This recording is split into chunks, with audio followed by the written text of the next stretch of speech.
Je crois que c'est le véritable enjeu. Il y a un enjeu d'intégrité de marque, s'assurer que sur tous ces vecteurs, la marque est bien respectée, les fondamentaux. Il y a un enjeu de cohérence des messages, mais ceux-là, ils existaient déjà il y a quelques temps. Non, le véritable changement aujourd'hui, c'est la nécessité par rapport à un prospect, par rapport à un client, de lui parler sur différents vecteurs et de faire en sorte que ces messages se complètent les uns les autres et qu'à chaque point de contact avec un prospect, on vient compléter le point de contact précédent. Et ça, c'est la grande difficulté, le grand challenge de ces directions marketing, c'est cette capacité à organiser ces rebonds, à organiser cette complémentarité. Et c'est vraiment dans ce challenge que Vedia essaye de s'inscrire aujourd'hui. Bon, nous avons beaucoup à faire en France et au Brésil, donc on va se consacrer à ces deux marchés, y mettre tous nos moyens et toute notre énergie. Je pense qu'en France, on va se focaliser sur des compléments de savoir-faire, de technologie et garder l'avance technologique que nous avons. Au Brésil, en revanche, là, il s'agit d'aller capturer de la part de marché et d'accompagner la croissance de nos clients. Pendant la crise, je voudrais revenir là-dessus, pendant la crise, nous avons continué à investir. On a investi en 2009 plus de 2,5 millions pour un data center. Nous avons 600 mètres carrés de data center.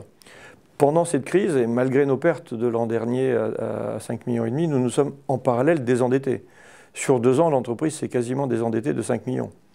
Pour rappel, nous avions émis une UPSAR il y a 2 ans et demi. Cette UPSAR, malheureusement, à cause de la crise mondiale, s'est trouvée être une UPSAR amortissable au lieu d'être une UPSAR in fine, ce qui a toujours été l'habitude avant la nôtre. Mais bon, la crise oblige. Et donc, du coup, les 12 millions que nous avons levés ne sont plus que 7,2 à ce jour. Ils seront 4,8 dans 6 mois. Donc, nous avions besoin de nous réendetter pour pouvoir financer notre croissance, puisque à ce jour, nous sommes finalement moins endettés que nous étions avant la crise et avant nos propres pertes qui ont quand même occasionné quelques soucis. Typiquement, la prothèse dentaire, c'est ça qu'on cherche.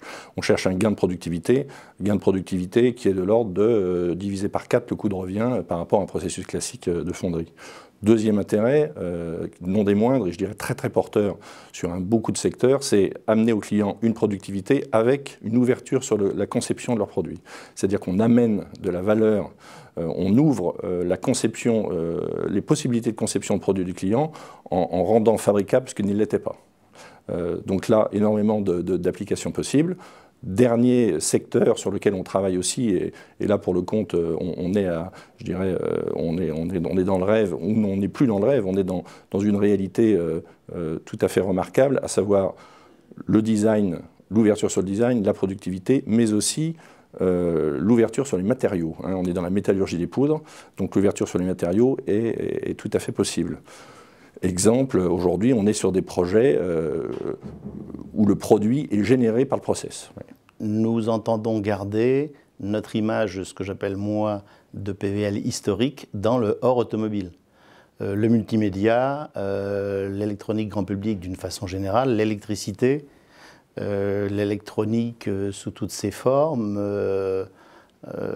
et les sociétés diverses qui peuvent utiliser du plastique nous intéressent également. Et il n'est pas exclu d'ailleurs que nous fassions des croissances externes dans le hors automobile.